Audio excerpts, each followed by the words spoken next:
What's up, traders? Welcome back to the channel. Today I'd like to talk to you about our pre-market scanners. This is Trade Ideas Pro. I personally love it. The reason for it, you can see right here, all of this mess of what's going on. There is a recipe to success here. I promise you that. So this took many years of building, critiquing, and really adding filters, subtracting filters, seeing what works, seeing what doesn't work, and really just back testing these scanners to get them to where they are today. However, they're not perfect, and they never will be. There's no such thing for me that I found anyway as a scanner I can just design and just trade off of blindly. Instead, what I do is use the scanners to identify where's the value in the market, where's the potential high quality type of setup, and then I pull it over to my charts to then help mitigate risk and stick to my game plan, my strategy, right? But that's just me. You know, everyone is different. Some traders will trade off of the scanners themselves. And of course, I always say if you are trading off the scanners, which I have in the past, if I'm ever trading, let's just say I'm trading off the scanners, right? It's kind of a red flag for me. So the way I look at it is if I'm trading off of the scanners, I am mitigating risk. I'm trading smaller size. I'm trading with a hard stop or a trailing stop or maybe a mental stop in the pre-market session, but close to my my entry, right? So if I'm getting at, say, $3, maybe I have my stop at like $2.90, right? A 10-cent stop level and stuff. And of course, you know, you can't always get stopped out at the level you're trying to get stopped out at. So I just want to be careful. I want to keep it as tight as possible, maybe a smaller size, whatever it may be. But again, these scanners, a whole mess of what's going on here, right? And the first scanner that we're going to go over is the Momentum Watch. So the Momentum Watch scanner here is going to be, it's going to have cheap stocks under $1. It's going to have low float momentum. It's going to have large float momentum, right? And we want to color code those alerts. And that's something that's really great through Trade Ideas is that we can color code these alerts. That way I know just by glancing at the scanner, I can say, okay, that's low quality. That's high quality. That's low quality, right? So I can then really start to develop my game plan. So that way, if I pull up the chart, I know, okay, I already saw that it's a cheap stock under $1. So sure, I can trade it, but maybe I want to trade it with half the normal size. I would trade something I love, right? It's not my A+ setup, in other words. So I can identify the value in the market quickly. We can see BCAB was a cheap stock, so the price is under $1. I have that highlighted in red. So my cheap stock scanner is built into this. And you can see if I right click and go to strategies, I have a low float momentum, a large float momentum, a micro float squeeze momentum, a stocks under $1, and cheap stocks under $1, find it first. So I have that all built into this one multi-scanner layout, which I love. This is another reason why I love Trade Ideas. Guys, watch my other videos on Trade Ideas. You'll see why I love it. It's the bee's knees when it comes to a tool if you're looking and searching for stocks to trade. Now, I've built these filters into each one of those strategies, but I color coded them individually. That way you can see, if I go to strategies again, you can see this one is gray, this one is magenta, this one is red, right? And that's just to quickly identify when I look at the scanners and I say, okay, this one's alerting, I can hear it. Okay, BCAB is a cheap stock under $1. That's a red flag, right? So trade smaller size. Okay, we have, let's see, we have VOR, which is going to show a large float. That's why it's listed in red. That's a red flag. So again, just a light bulb goes off in my head and says, be careful. You know, if you're going to trade this type of setup, that's okay. This is still momentum, but it is a lower quality type of momentum. So I want to trade it smaller size. And one thing I want to point out too, guys, is that you know, even a lower quality type of entry or setup can still provide high quality type results. It can happen. It's just less probable. And the higher probability type of trades is where I can have higher conviction, be a little bit more aggressive with my size and what I'm trading. And that would be something that's going to be listed in probably the blue. The blue is going to be WINT, something that's going to be a little bit higher quality. It does have a cheaper price under $2. I prefer to trade stocks over $2. However, I will trade stocks over $1. So this one is over $1.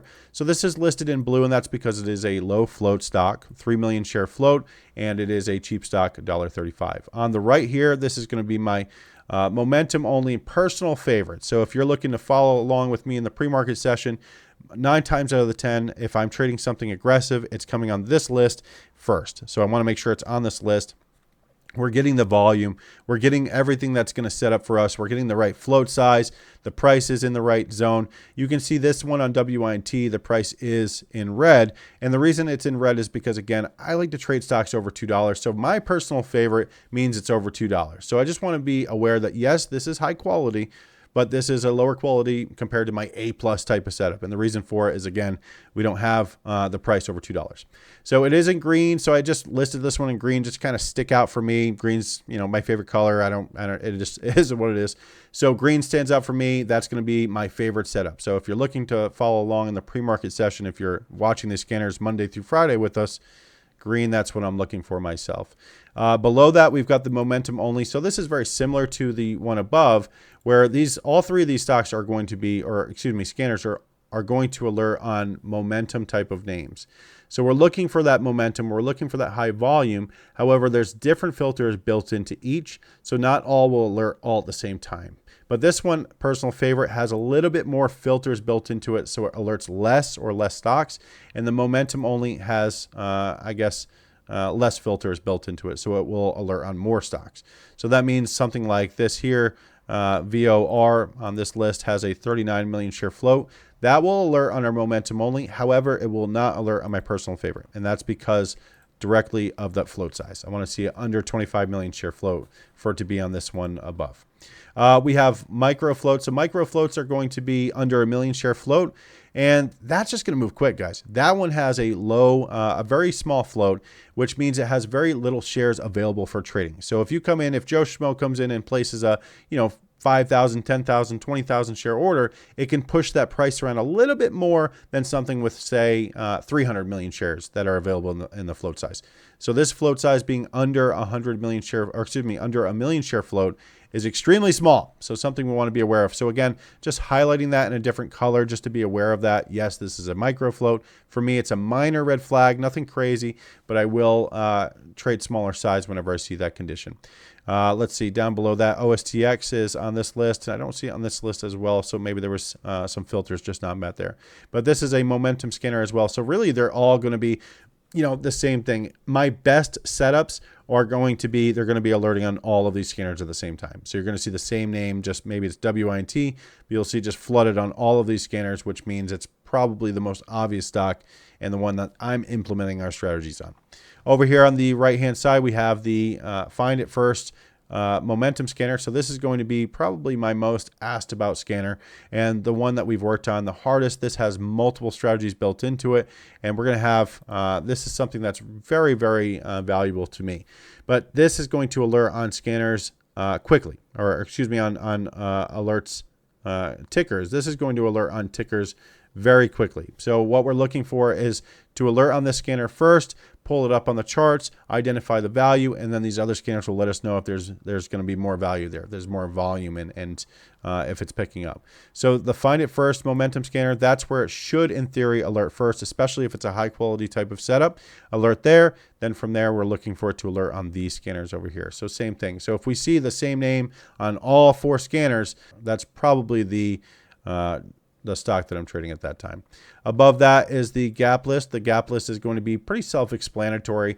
It's going to be all stocks that are gapping up on the day. And of course, when I first come to work and sit down, my first thing is look at that gap list and really tell, do we have opportunity here? Do we have a setup here? Do we have something that's worth trading? And really start to look at those charts first. So if you're looking to follow along, first thing in the morning, I check the gap list. I see what's on that gap list, and then I try to see what was the most recent alerts on the momentum only scanner here, the personal favorite, and of course the momentum watch as well. But that's it, guys. That's the pre-market layout as of now. Of course, it may change. These are all multi-strategy windows, and I will be changing some of the filters into them as we move on. And I'm kind of a scanner nerd, guys. If you've been trading with me for years, you know I am a scanner nerd. I will critique these until I think they're perfect, and then of course something else will happen, and I'll have to do it again, right? And I love that. That's okay. I love the challenge. I love that, but I still have not in my career found a scanner where I can just trade off of it blindly and just make money consistently every single time. There's no such thing, right? Not in my experience anyways. So for me, I'm just using this to identify where's the value in the market. Then once I figure out where the value is in the market, I pull it up on the chart and mitigate risk, because that's going to be number one. Maximize profit is number two. But guys, if you found any value in today's video, if you want to see more videos just like this one, going over the scanners, maybe the charts, let me know in the comments, and I'll see you in the next one. Thanks, guys. Remember, trading isn't about being perfect. It's about being prepared. If you're serious about improving and want to learn directly from our live sessions, visit bullishboblive.com. We're live Monday to Friday, walking through setups, strategies, and everything in between. Thanks again for watching. Stay focused, stay sharp, and keep growing.